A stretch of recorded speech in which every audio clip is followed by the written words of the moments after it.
ರಾಜ್ಯ ರಾಜಕೀಯದಲ್ಲಿ poster politics ಈಗ ನಡೀತಾ ಇದೆ. ಈ ಹಿಂದೆ ಕೂಡ ಪೋಸ್ಟರ್ ಪಾಲಿಟಿಕ್ಸ್ ಸಾಕಷ್ಟು ಸುದ್ದಿಯಾಗಿತ್ತು, ಸದ್ದು ಮಾಡಿತ್ತು. ಅಗೇನ್ ಈಗ ಅದು ಮತ್ತೊಮ್ಮೆ ಈಗ ರಂಗು ಪಡ್ಕೊಳ್ತಾ ಇದೆ. ಸಿಎಂ ಡಿ.ಕೆ. ಶಿವಕುಮಾರ್ ವಿರುದ್ಧ ಕೇಂದ್ರ ಸಚಿವ ಎಚ್.ಡಿ. ಕುಮಾರಸ್ವಾಮಿ ಹೇಳಿಕೆ ವಿಚಾರಕ್ಕೆ ಸಂಬಂಧಪಟ್ಟ ಹಾಗೆ ಸಾಕಷ್ಟು ವಾಕ್ಸಮರ ನಡೀತಾ ಇದೆ. ಸಿಎಂ ಡಿ.ಕೆ. ಶಿವಕುಮಾರ್ ವಿರುದ್ಧ ಕೇಂದ್ರ ಸಚಿವ ಎಚ್.ಡಿ. ಕುಮಾರಸ್ವಾಮಿ ಹೇಳಿಕೆಯ ವಿಚಾರ ರಾಜ್ಯ ರಾಜಕೀಯ ವಲಯದಲ್ಲಿ ಚರ್ಚೆಗೆ ಗ್ರಾಸವಾಗಿದೆ. ಬೆಂಗಳೂರಿನಲ್ಲಿ ಎಚ್.ಡಿ.ಕೆ. ಹೇಳಿಕೆಗೆ ಸಿಎಂ ಡಿ.ಕೆ. ಶಿವಕುಮಾರ್ ತಿರುಗೇಟನ್ನು ಕೊಟ್ಟಿದ್ದಾರೆ.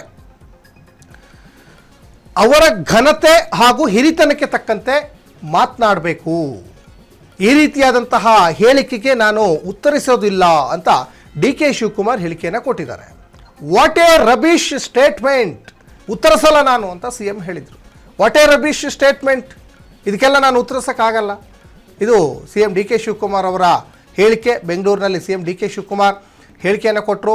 ಬ್ಲೂ ಫಿಲ್ಮ್ ಮಾಡಿಸೋದು, ಪೋಸ್ಟ್ರು ಅಂಟಿಸೋದು ಬಿಟ್ಟಿಲ್ಲ ಅಂತ ಎಚ್.ಡಿ. ಕುಮಾರಸ್ವಾಮಿಯವರು ಹೇಳಿದರು. ಇದು ಭಾಳ ಗಂಭೀರವಾದಂತಹ ಹೇಳಿಕೆ. ಇದು ಈ ಹೇಳಿಕೆ ಹೇಳ್ತಾ ಇದ್ದಾರೆ ಅಂದಾಗ ಸಾಕಷ್ಟು ಯೋಚನೆ ಮಾಡಿ ಹೇಳಿರ್ತಾರಾ ಅನ್ನುವಂಥದ್ದು ಕೂಡ ಇಲ್ಲಿ ಅರ್ಥ ಮಾಡ್ಕೋಬೇಕು. ಯಾಕಂದರೆ ಒಬ್ಬರು ರಾಜ್ಯದ ಮುಖ್ಯಮಂತ್ರಿ ಆಗಿರುವಂತಹ ಡಿ.ಕೆ. ಶಿವಕುಮಾರ್ಗೆ ಈ ಹಿಂದೆ 2 ಬಾರಿ ಮುಖ್ಯಮಂತ್ರಿ ಆಗಿದ್ದವರು ಸಹಜವಾಗಿ ಆ ಥರದ ಹೇಳಿಕೆಗಳನ್ನು ಕೊಡ್ತಾರೆ ಅಂದಾಗ ಆ ಗಂಭೀರತೆ ಇರ್ತದೆ. ಯಾರೋ ಒಬ್ಬ ದಾರಿ ಹೋಗ್ತಾ ಹೇಳಿದರೆ ಹೋಗಲಿ ಬಿಡಿ, ಅವ್ರ ಕಥೆನೇ ಎಷ್ಟು ಅನ್ಬೋದು. ಆದರೆ ಇಲ್ಲಿ ಒಬ್ಬರು ಮಾಜಿ ಮುಖ್ಯಮಂತ್ರಿಗಳು, ಒಬ್ಬರು ಹಾಲಿ ಮುಖ್ಯಮಂತ್ರಿಗಳು, ಮಾಜಿ ಮುಖ್ಯಮಂತ್ರಿಗಳು ಹಾಲಿ ಮುಖ್ಯಮಂತ್ರಿಗಳ ಬಗ್ಗೆ ಈಗ ಮಾತಾಡ್ತಾ ಇದ್ದಾರೆ. ಅದರಲ್ಲೂ ಕೂಡ ನೋಡಿ, ಈ ಬ್ಲೂ ಫಿಲಮ್ ಮಾಡಿಸೋದು ಜೊತೆಗೆ ಪೋಸ್ಟ್ರು ಅಂಟಿಸೋದು ಅನ್ನುವಂಥ ಹೇಳಿಕೆ ಇದೆಯಲ್ಲ, ಇದು ಗಂಭೀರತೆ ವಿಚಾರ. ಇದು ಏನು ಬ್ಲೂ ಫಿಲ್ಮ್ ಮಾಡಿಸೋದು, ಏನು ಪೋಸ್ಟ್ರು ಅಂಟಿಸೋದು, ಇದು ಸಾಕಷ್ಟು ಯೋಚನೆ ಮಾಡಬೇಕಾದಂಥದ್ದು. ಮತ್ತು ಕುಮಾರಸ್ವಾಮಿ ಆಗಲಿ ಡಿ.ಕೆ. ಶಿವಕುಮಾರ್ ಆಗಲಿ ಸಾಕಷ್ಟು ರಾಜಕೀಯದಲ್ಲಿ ಪಳಗ್ದವರು, ರಾಜಕೀಯದಲ್ಲಿ ತನ್ನದೇ ಆದಂತಹ ಒಂದು ಗಟ್ಟಿತನವನ್ನು ಹಿಡ್ಕೊಂಡಂಥವರು. ಮತ್ತು ಈ ಥರ ಹೇಳಿಕೆಗಳನ್ನು ಕೊಡ್ತಾರೆ ಅಂದಾಗ ಜನ ಕೂಡ ಗಂಭೀರವಾಗಿ ತೆಗೆದುಕೊಳ್ತಾರೆ. ಯಾಕಂದರೆ ಅವರೇನು ಒಬ್ಬ ಶಾಸಕ ಅಲ್ಲ, ಒಬ್ಬ ಪಕ್ಷದ ಕಾರ್ಯಕರ್ತ ಅಲ್ಲ, ಒಬ್ಬ ಪಕ್ಷದ ಪದಾಧಿಕಾರಿ ಅಲ್ಲ, ಒಬ್ಬ ಜನಸಾಮಾನ್ಯ ಅಲ್ಲ. ಅವರು ರಾಜ್ಯದ ಮುಖ್ಯಮಂತ್ರಿ ಆಗಿರೋರು. ಡಿ.ಕೆ. ಶಿವಕುಮಾರ್, ಕುಮಾರಸ್ವಾಮಿ 2 ಬಾರಿ ಮುಖ್ಯಮಂತ್ರಿ ಆಗಿದ್ದವರು, 2006, 2007 ಮತ್ತು 2018ರಲ್ಲಿ. ಹಾಗಾಗಿ ಒಬ್ಬರು ಮುಖ್ಯಮಂತ್ರಿ ಆಗಿದ್ದವರು ಈ ರೀತಿಯಾದಂತಹ ಹೇಳಿಕೆಯನ್ನು ಕೊಡ್ತಾರೆ ಅಂದಾಗ ಅವರ ಹೇಳಿಕೆಗಳಲ್ಲಿ ವೆಯ್ಟೇಜ್ ಇರ್ತದೆ. ಅವರ ಹೇಳಿಕೆಗಳನ್ನು ಬಹಳ ಸೀರಿಯಸ್ ಆಗಿ ತೆಗೆದುಕೊಳ್ಳುವಂಥ ಜನ ಇರ್ತಾರೆ. ಮತ್ತು ಸುಮ್ಮನೆ ಹೇಳಿಕೆ ಕೊಡಲ್ಲ. ಮತ್ತು ಯಾರೇ ಒಬ್ಬರು ಪ್ರತಿಷ್ಠಿತ ವ್ಯಕ್ತಿಗಳು ಹೇಳಿಕೆ ಕೊಡ್ತಾರೆ ಅಂದಾಗ ದಾಖಲೆಗಳಿಟ್ಟು ಮಾತಾಡ್ತಾರೆ. ಅದರಲ್ಲೂ ಕೂಡ ಕುಮಾರಸ್ವಾಮಿ ಅವರು ಪದೇ ಪದೇ ಹೇಳ್ತಾ ಇರ್ತಾರೆ, ನಾನು ಏನೇ ಹೇಳಿಕೆ ಕೊಟ್ಟರು ಕೂಡ ನಾನು ದಾಖಲೆ ಇಲ್ದೇ ಮಾತಾಡಲ್ಲ, ಆಧಾರ ಇಲ್ದೇ ನಾನು ಮಾತಾಡಲ್ಲ, ಆಧಾರ ದಾಖಲೆ ಇಟ್ಟೇ ನಾನು ಮಾತಾಡೋದು ಅಂತ ಹೇಳ್ತಾರೆ. ಹಾಗಾದರೆ ಯಾವಾಗ ಬ್ಲೂ ಫಿಲ್ಮ್ ಮಾಡಿಸಿದ್ರು ಡಿ.ಕೆ. ಶಿವಕುಮಾರ್? ಇದು ಬಹಳ ಗಂಭೀರವಾದಂತಹ ಚರ್ಚೆ ಆಗುವ ಎಲ್ಲ ಲಕ್ಷಣಗಳು ಕೂಡ ಕಂಡು ಬರ್ತಾ ಇದೆ. ಈ ಪೋಸ್ಟರ್ ಅಭಿಯಾನ ಇವತ್ತಿಗೆ ಮಾತ್ರ ಪ್ರಸ್ತುತ ಅಲ್ಲ. ಅದು ಈ ಹಿಂದೆ 2021ರಲ್ಲಿ ಬಸವರಾಜ ಬೊಮ್ಮಾಯಿ ಅವರು ಕೂಡ ಮುಖ್ಯಮಂತ್ರಿ ಆಗಿದ್ರು. ಆಗ 40% ಕಮಿಷನ್ ಆರೋಪ ಬಿಜೆಪಿ ಸರ್ಕಾರದ ಮೇಲೆ ಕೇಳಿ ಬರ್ತಾ ಇತ್ತು. ಆಗ ಪೇ ಸಿಎಂ ಅನ್ನುವಂತಹ ಒಂದು ಪೋಸ್ಟರ್ ಅಭಿಯಾನವು ಕೂಡ ಮಾಡಿತ್ತು. ಅಂದರೆ 40% ಕಮಿಷನ್ ಪಡ್ಕೊಳ್ಳೋಕ್ಕೆ ಪೇ ಸಿಎಂ ಮಾಡ್ತಾರೆ ಅಂತ. ಹಾಗಾಗಿ ಈ ಪೋಸ್ಟರ್ ಅಭಿಯಾನಗಳು ಈ ಹಿಂದೆಯಿಂದನೂ ನಡ್ಕೊಂಡು ಬರ್ತಾನೆ ಇದೆ. 46 ಎಕರೆ 40.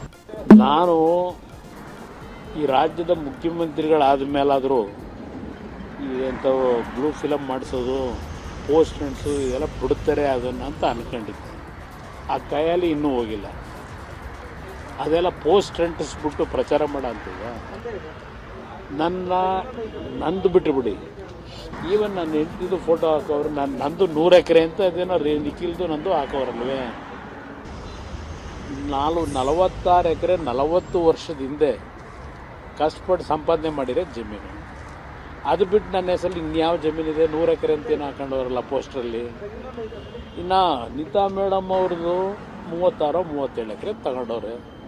ಖರೀದಿ ಮಾಡಿರೋದು, ಖರೀದಿ ಮಾಡಿರೋ ಜಮೀನ ಯಾವನೋ ಪೋಸ್ಟ್ ಹಾಕೊಂಡು ಅವ್ರ ಹೆಸರಿನಲ್ಲಿ ಹಾಕ್ಬಿಟ್ಟು ನನಗೆ ಜಮೀನು ಕೊಡಿಂದರೆ ಬೆನಗಾನಹಳ್ಳಿಯಲ್ಲಿ ಸತ್ತೋದವ್ರು ಹೆಬ್ಬೆಟ್ಟು ತೋರಿಸಿ ಜಮೀನು ತಗೊಂಡಂಥ ವ್ಯಕ್ತಿ ಈ ಪೋಸ್ಟ್ನ ಈಗ ಅವ್ರ ಬೆಂಬಲಿಗೆ ಹೇಳಿ ಹಾಕ್ಸ್ಕೊಂಡು ಇದರಲ್ಲಿ ಪ್ರಚಾರ ಮಾಡ್ತೀನಿ ಅಂದರೆ ಜನ ನಂಬ್ತಾರ?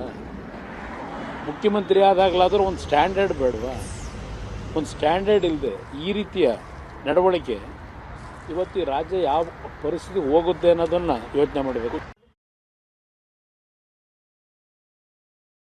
ತಡ್ಕೊಳ್ಳೋಂಥ ಮಾತುಗಳಲ್ಲ. ಅವರು ಹಿರಿಯರಿದ್ದಾರೆ, ಅವ್ರ ಹಿರಿತನವನ್ನು ಕಾಪಾಡ್ಕೊಂಡು ಹೋದ್ರೆ ಅವ್ರಿಗೂ ಒಳ್ಳೇದು ಅಂತ ನಾನು ಭಾವಿಸ್ಕೊಂಡಿದ್ದೇನೆ.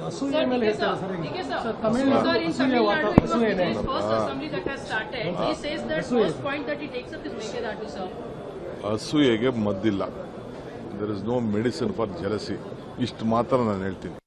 ಅವರ ಗಂತೆಗೆ ತಡ್ಕೊಳ್ಳೋಂಥ ಮಾತುಗಳಲ್ಲ. ಅವರು ಹಿರಿಯರಿದ್ದಾರೆ, ಅವ್ರ ಹಿರಿತನವನ್ನು ಕಾಪಾಡ್ಕೊಂಡು ಹೋದ್ರೆ ಅವ್ರಿಗೂ ಒಳ್ಳೇದು ಅಂತ ನಾನು ಭಾವಿಸ್ಕೊಂಡಿದ್ದೇನೆ.